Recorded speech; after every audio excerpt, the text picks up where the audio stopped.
Welcome all my dear student of FYBC class. In previous lecture we obtained the relation for or expression for work done during longitudinal strain, work done during volume strain and work done during shearing strain. In this lecture, first of all, we are going to see the relation between longitudinal strain and volume strain. This is the article, relation between longitudinal strain and volume strain. In order to obtain the relation between volume strain and longitudinal strain, let V be the volume of the sphere, volume of the sphere, whose radius is r. Okay, so that volume of the sphere is V is equal to 4 by 3 pi r cube. This is the volume. Suppose this is the equation 1.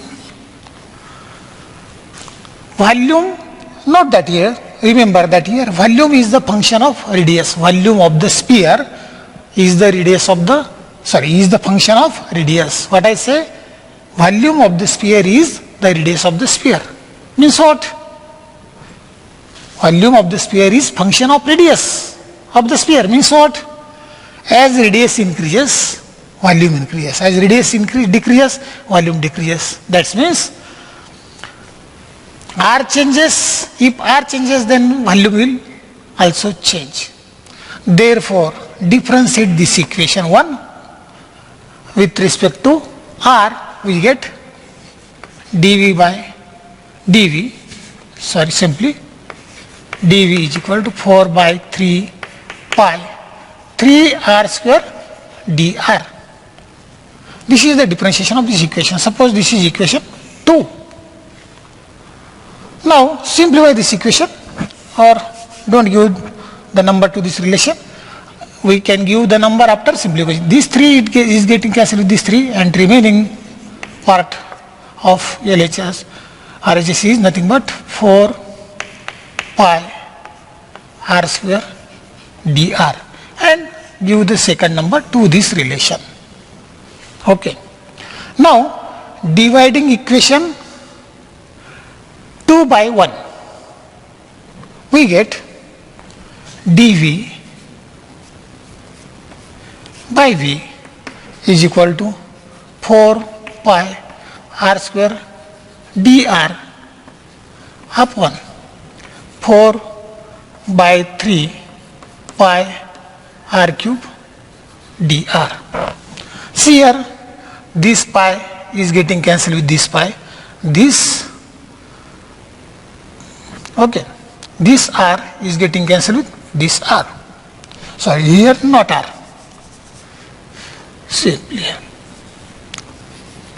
And this r square is getting cancelled with r cube, and only r is remaining there.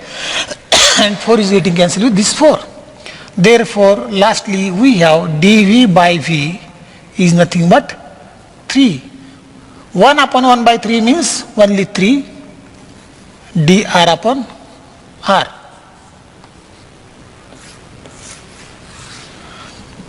What is this? Change in volume and original volume. That means dV by V is nothing but it gives the change in volume with original volume. That is, this is the ratio of change in volume to original volume, and this is nothing but volume strain. Volume strain is equal to these 3. Then R, change in dimension, that is length per unit original dimension. That means this is the ratio of change in dimension, change in length to change original length. That means this is nothing but longitudinal strain. Therefore, we can write this equation gives us that volume strain is 3 times the longitudinal strain. This point is very important for exam point of view, as well as in next lecture when we are going to see or when we are going to obtain the relation between y, k and eta. That means when we are going to obtain the relation between 3 moduli, elastic moduli, at that time this equation or this expression is useful. Remember this. Okay. Now we are going to see the next point of this chapter, elasticity, which is also very important point for exam point of view and very interesting one. And the point is nothing but Poisson's ratio. Poisson's ratio. Before obtaining the derivation for Poisson's ratio, let us see here what I am going to say. When a wire is stretched by applying force to its free end, suppose this is a rigid support and a wire is fixed to this rigid support, and when we apply the force mg to the free end of the wire, what happens? The wire is stretched. But when the wire is stretched, obviously its length, suppose this is the original length L, and after applying the force the change in length is small l. We see this, we studied this in work done during the longitudinal strain. I am going to see here what I am going to say here. As or when a wire is stretched, obviously its length goes on increasing, but at the same time diameter of the wire decreases. Okay. In general, when elongation, that means when length of the wire goes on increasing, we can say that wire is elongated. And when diameter of the wire goes on decreasing, that means there is a contraction in diameter. And hence, in general, when elongation is produced by the longitudinal stress in certain direction, a contraction results in the lateral direction or in the perpendicular direction to that of longitudinal strain of the body under strain. म्हणजे ज्यावेळेस आपण wire घेतो त्या वायरला इथं rigid सपोर्टला एक टोक fix करतो, दुसऱ्या free एंडला आपण काय करतो, फोर्स अप्लाय केला. फोर्स अप्लाय केल्यानंतर काय लक्षात येईल आपल्या की वायरची लेंथ वाढलेली असेल. समजा एल ही ओरिजिनल लेंथ असेल वायरची आणि फोर्स अप्लाय केल्यानंतर ही एवढ्या अमाऊंटने लेंथ वाढते. पण ज्यावेळेस समजा आपण जर म्हटलं की या वायरचा डायमीटर डी असेल तर डायमीटरचा जर लेंथ वाढली तर डायमीटर सुद्धा काय होणार आहे, कमी होत जाणार आहे. ओके.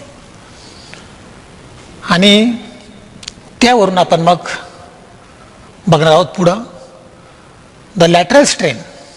याच्यावरून एक लक्षात येईल, मी काय म्हटलं तुम्हाला, in general when elongation is produced by the longitudinal strain in certain direction, a contraction results in the lateral or perpendicular direction of the body under strain.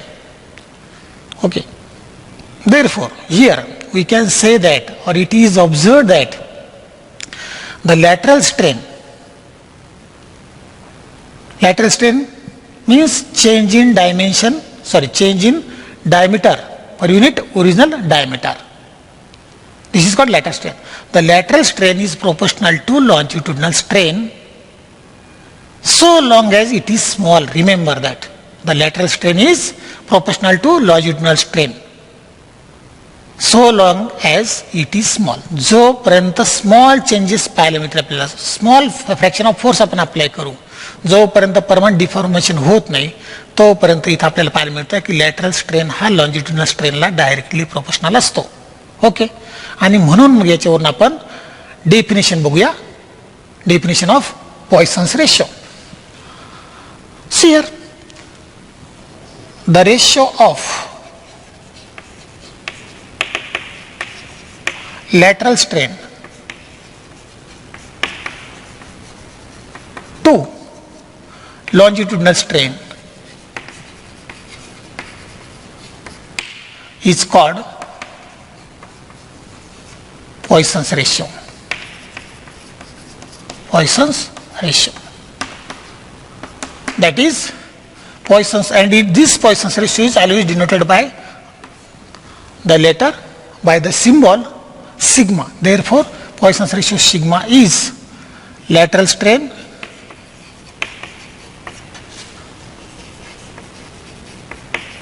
to longitudinal strain.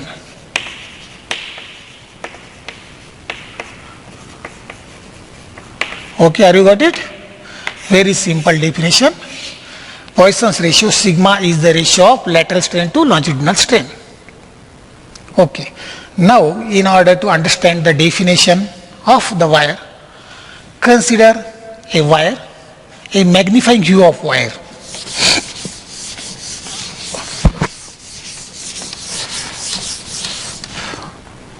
Suppose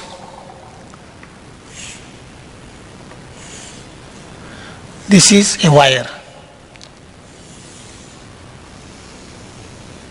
whose length is L and whose diameter is D. Now, when we apply, suppose this is the fixed to rigid support, and when we apply the force to this free end, what happens? Wire get elongated, and I am going to show you the elongated view of the wire.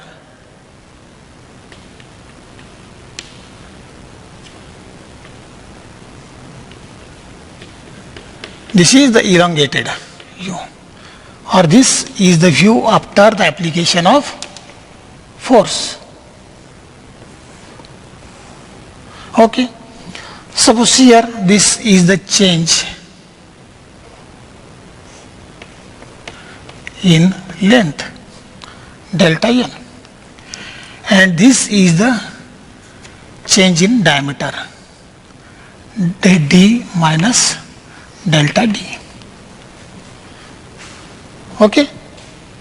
See here once again, when we apply the force to the free end of the wire, what happens? After the applying the force, wire get elongated and its length is increases by delta L. That means change in total change in length is L plus delta L. This is the new length after the application of force, and this is called elongation. At the same time, the diameter of the wire goes on decreasing by an amount delta D. If D is the original diameter and delta D is the change in diameter, that is total change, this gives us the lateral strain. Okay. Now, from this we can say that, but here remember that we apply some force to produce extension say delta L, at the same time the corresponding decrease in wire in its is delta D. Hence, from this lateral strain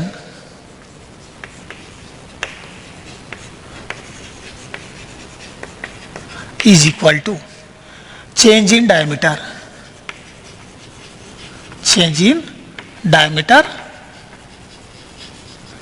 to or divided by original diameter.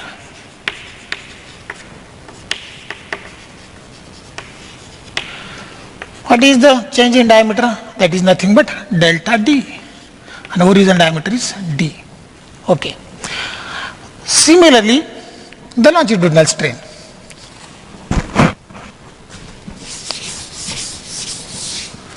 Longitudinal strain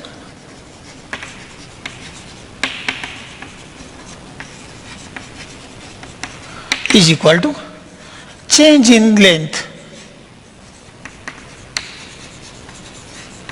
divided by original length, and change in length is delta L upon original length is L. Okay. Now, in the definition of Poisson's ratio, we see that the Poisson's ratio is the ratio of lateral strain to longitudinal strain. That is sigma is equal to lateral strain to longitudinal strain. Therefore, by substituting the value of these two, we get delta D upon D divided by delta L upon L, or simply L delta D divided by D delta L. This is the Poisson's ratio. Okay, remember that this is pure ratio because length of the wire is, suppose we are considering CGS unit, then length of the wire is measured in centimeter. Change in diameter is also measured in centimeter. Centimeter into centimeter, centimeter square. Upon original diameter is measured in centimeter and change in length is measured in centimeter. Therefore, centimeter into centimeter, centimeter square. Again, these two getting cancelled with each other, and hence it is a pure number. Poisson's ratio is a pure ratio, pure number. Hence, it has no unit and is dimensionless quantity. Okay? The value of Poisson's ratio depends upon the nature of the material. Very important point. What I am going to say? The value of Poisson's ratio is depend upon the nature of the material. Okay. When body is under tension, suffers no change in volume. When the body is under tension and when the body is under tension and suffers no change in volume, then the body is said to be incompressible. When a body under tension suffers no change in the volume, the body is said to be incompressible and the value of Poisson's ratio is maximum. That is 1/2 or 0.5. This is the maximum value of Poisson's ratio, and it is found when the body suffers under pressure or under tension, and at that time if there is no change in the volume of the body, in a single word, if the body is incompressible, perfectly incompressible, then the value of incompressible body, value of Poisson's ratio of incompressible body is found to be maximum, and it is nothing but 1/2 or 0.5. Okay, now this can be seen by this relation. See the relation.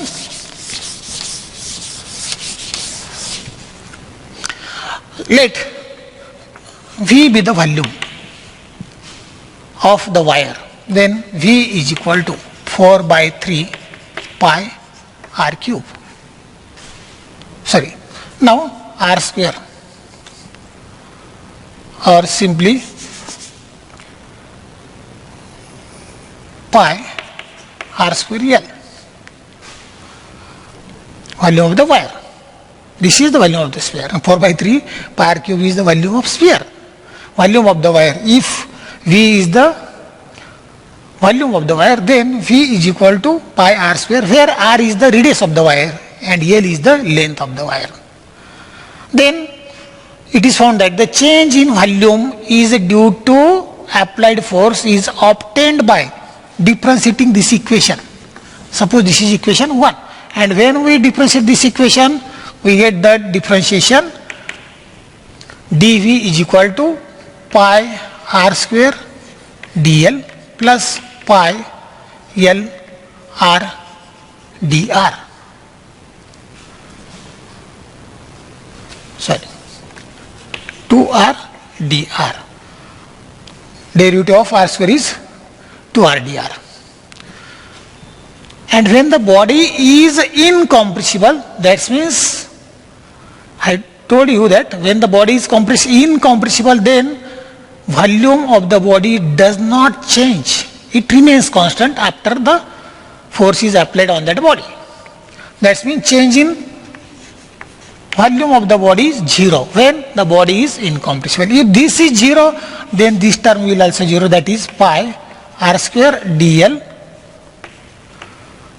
plus pi l 2r dr is equal to 0, or pi r square dl is equal to minus pi l 2r dr. This pi getting cancelled with this pi. Okay, and now 1r, this r is getting cancelled with this r, and we have r dl is equal to minus l 2l dr, or when we simplify this we get dr upon r, take this r toward this side, upon dl upon l is equal to 1/2. Okay, minus. But here we see that this is this is lateral strain, change in radius per unit original radius, or change in diameter per unit, and this is change in length per unit original length. Lateral strain upon longitudinal strain. Therefore, this gives the value of sigma, and hence sigma is equal to 1/2 or 0.5. Okay. Theoretically, the limiting value, says here, why this negative sign gives here? Negative sign indicates that when length is increased, diameter decreases, and that's why the negative sign is there. Theoretically, the limiting value of Poisson's ratio is -1 to 0.5. This is the minimum value and this is the maximum value of Poisson's ratio, and this is the theoretically given value, or this is the limitation. That means Poisson's ratio is always lying in between these two, -1 to 0.5. Though in actual practice the Poisson ratio lies between 0.2 to 0.4 for most of the material. Okay. Now this is about Poisson's ratio. Now the next point of this chapter, which is very interesting one, and that point is nothing but relation between three elastic moduli,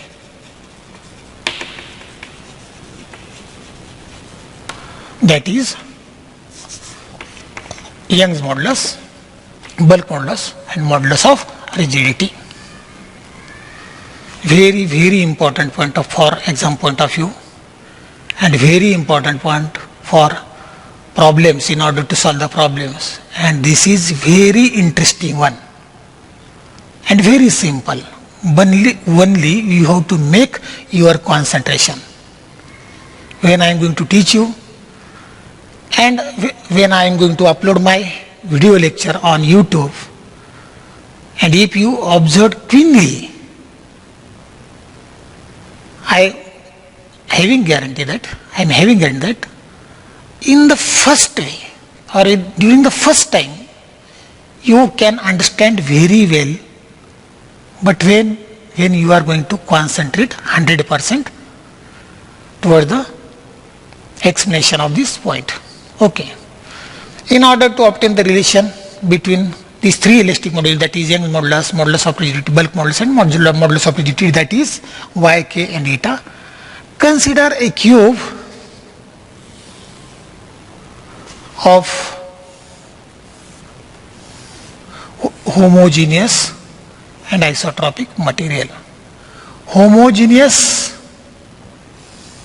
means all the particle of the material of the cube shows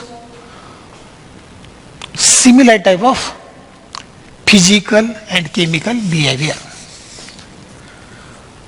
In Marathi, homogeneous means एकजिन्सी, ज्या मटेरियलचे सर्व particle एकच property दाखवतात तर त्याला आपण म्हणतो homogeneous. Okay, now consider this cube which is homogeneous and isotropic. Isotropic means when we apply the different type of different forces on the different direction, then the cube is elongated or pulled equally.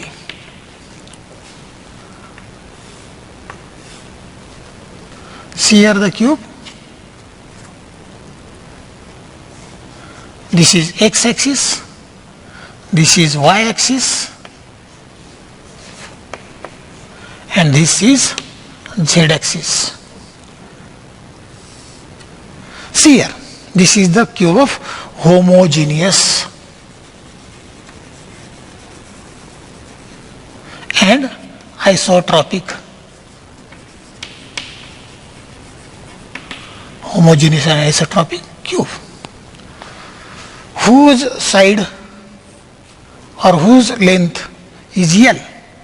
If L is the length of each side of the cube, then area of the cube is L square and volume of the cube is L cube.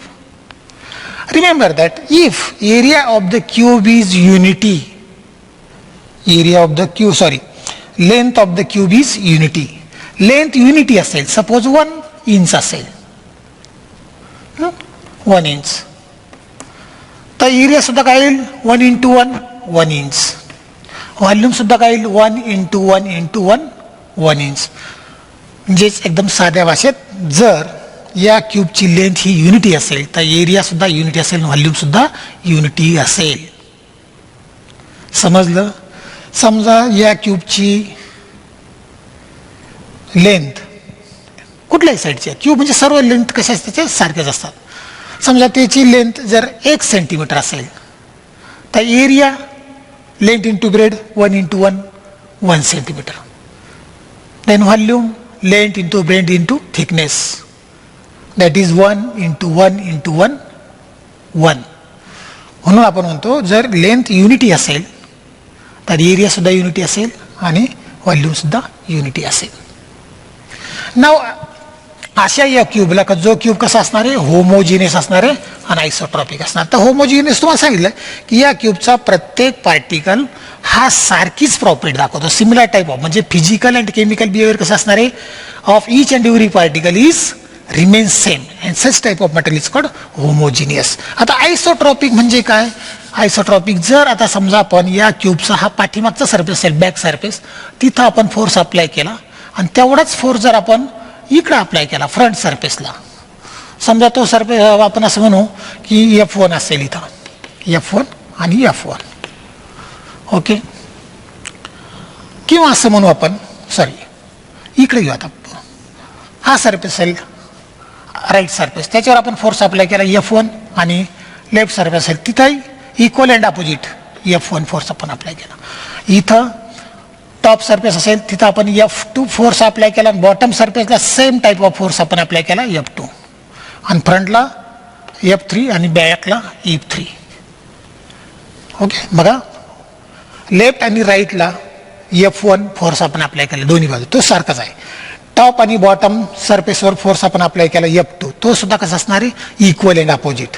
Hi equal and opposite, hi equal and opposite, and front and rear, front and back force F3 असणार, तो सुद्धा कसा असणार आहे equal and opposite असणार आहे. मग हे तिन्ही force जर F1 is equal to F2 is equal to F3 is equal to F असेल तर क्यूबच्या डायमेन्शनमध्ये फरक होत नाही आणि यालाच आपण म्हणतो आयसोट्रॉपिक. ओके, म्हणून तुम्हाला सांगतो, consider A cube of homogeneous isotropic material having each side of unit length. The isotropic material has same elastic properties in all direction. जेवढ्या प्रमाणात तो along the length कॉन्ट्रॅक्ट होईल तेवढाच along its width, जेवढा आपण फोर्स अप्लाय केला ना तर अलॉंग द लेन जेवढा इलॉंगेट होईल तेवढाच काय होणार, अलॉंग द रेडियस और अलॉंग द विड्थ हा कॉन्ट्रॅक्ट होईल. म्हणून तुम्हाला सांगितलं इथं the isotropic material has same elastic properties in all direction. Okay. As length is unity, the area of the face in E face is unity, and when area is unity, absolutely the volume of the cube is also unity. Suppose the cube is pulled by three types of forces, F1, F2 and F3, as shown in this figure. Okay, what I say? Suppose the cube is pulled by the forces F1, F2 and F3 acting normally, but force is applied always normally. म्हणजे काय, प्रत्येक सरफेसवर हा force हा परपेंडिक्युलरली act झालेला असेल. Acting normally to each face as shown in this figure, each force will produce elongation in its own direction and contraction perpendicular to the elongation. म्हणजे जसे फोर्सेस आपण अप्लाय केले तर प्रत्येक फोर्स काय करणार आहे, त्याच्या पॅरलली तो काय करणार आहे, इलॉंगेशन प्रोड्यूस करणार आहे, आणि परपेंडिक्युलर तो काय करणार आहे, कॉन्ट्रॅक्शन प्रोड्यूस करणार आहे. ओके. आणि म्हणून मग आपल्याला मिळणार आहे यंग्स मॉड्युलस शियर. मग अशा केसमध्ये यंग्स मॉड्युलस काय असणार आहे, Young's modulus is equal to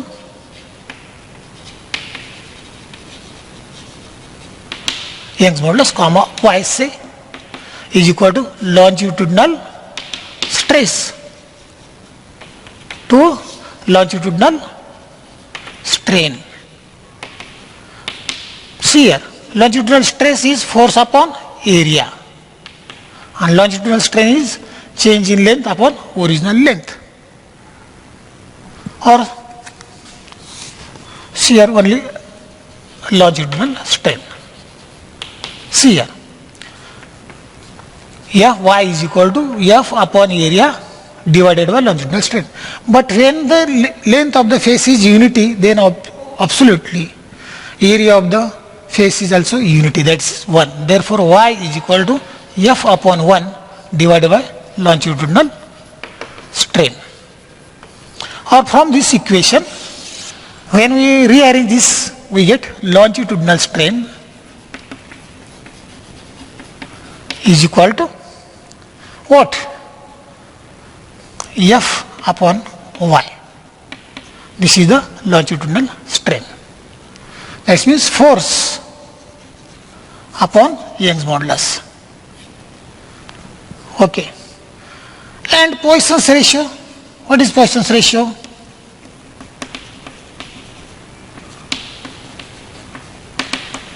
Sigma is equal to, what is the definition of Poisson's ratio? It is the ratio of lateral strain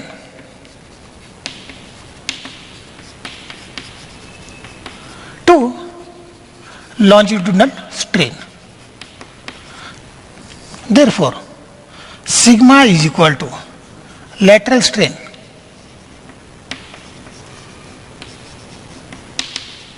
upon longitudinal strain. Or when we rearrange this equation, we get lateral strain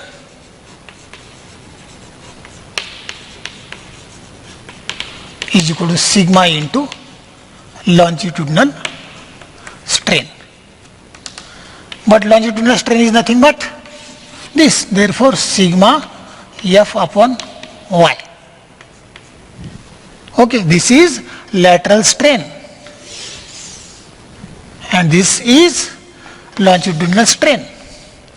That means when we apply the forces F1, F2 and F3 on the each face of the cube as shown in figure, then it is found that due to these forces the elongation that is F upon Y is produced along the direction of force, and contraction, that is sigma F upon Y, is produced in the perpendicular direction of the force.